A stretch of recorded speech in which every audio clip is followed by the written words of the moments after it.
এক লোক নৌকায় করে কোথাও যাচ্ছিলে, হঠাৎ সাগরের মধ্যে প্রচন্ড মাত্রায় ঝড় শুরু হলো। তখন সেই লোকটি আল্লাহর কাছে দোয়া করতে করতে বলল, হে আল্লাহ, তুমি যদি আমাকে এই ঝড়ের কবল থেকে মুক্ত করে দাও, তাহলে আমার বাড়িতে থাকা দুটি ছাগল তোমার রাস্তায় দান করে দেব।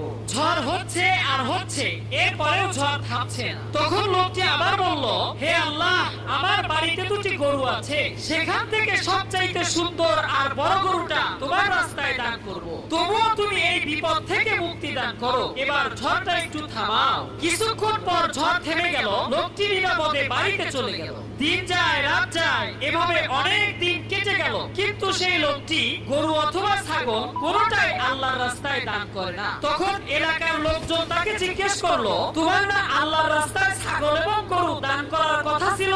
অনেক দিন তো কেটে গেল, কই দান তো করলা না? লোকটি তখন বলল, শুনেন ভাই, সাগরের